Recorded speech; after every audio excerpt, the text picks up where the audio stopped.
Back in 1951, India was a young country. The constitution had been adopted less than 2 years ago, when election campaigns started across India.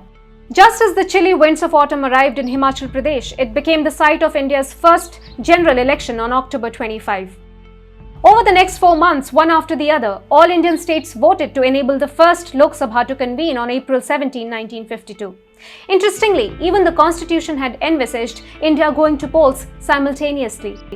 But after 70 years, something seems amiss. Namaste and welcome to New India Junction. I'm Nivedita Tiwari and let's discuss the need for simultaneous elections in India.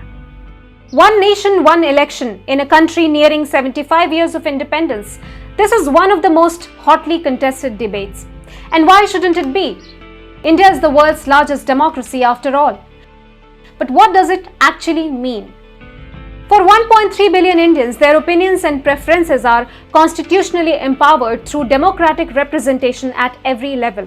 However, this offers a structural challenge due to the massive scale, and therefore, any orthodox parliamentary system falls short when it comes to India. The framers of our constitution were aware of this challenge, and they used something that India is widely known for: innovation. After months of debate, India finally emerged with a quasi-federal system of elections and government, meaning that even when there would be a central government, there would also be a separate state and local government to ensure meaningful representation at every level.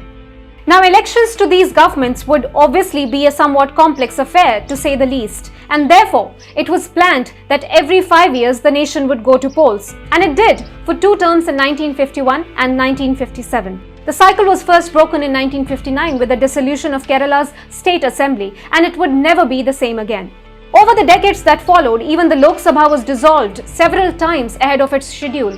Something similar happened for the states as well. And now, only 4 states go to polls simultaneously with the parliamentary elections. For the purpose of simplification, let me paint a picture. Within a span of 10 years, India goes to polls at least twice, and then some part or the other in the country goes to polls no less than 48 times. And I'm not even adding election to local bodies like panchayats and municipal corporations. That means at every point in time through a decade, India is voting and precious time and resources are occupied to conduct elections. Not to mention those who consider voting their democratic duty and have to visit the polling centers. We are all familiar with those images of election officials trudging through snow, navigating jungles and bearing the desert heat to take constitutional empowerment to the Indian people. Now consider having to do that more than required. Unsettling, isn't it? The same goes for all the arrangements, which are quite significant to hold successful elections. There is massive cost that is involved. If we can manage to limit this exercise for say 8 months out of the 10 years, a huge sum can then be redirected to national development as was originally intended. Moreover, simultaneous elections would help chart out a much better and concrete way for the nation's progress. Every region and its preferences would actually be given importance as the country would be voting both nationally and locally. Every leader, every issue, however central or local, would be accorded the same national coverage. The entire process would not only be simplified, but it would actually become educational, with the entire nation made aware of every relevant local issue. Political parties and some experts have argued that simultaneous election would raise issues of complexity and logistics. There would be twice as many machines and registration slips issued. That of course may be true, but these are not impossible problems to solve. The idea that these elections may benefit nationally dominant players is, however, totally baseless.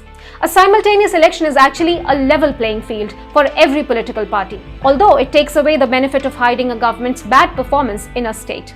When we look at it this way, a large party's ignorance for simultaneous elections, even when it stayed in power through a majority of this 70-year period, becomes obvious. So does another party's constant support for the notion.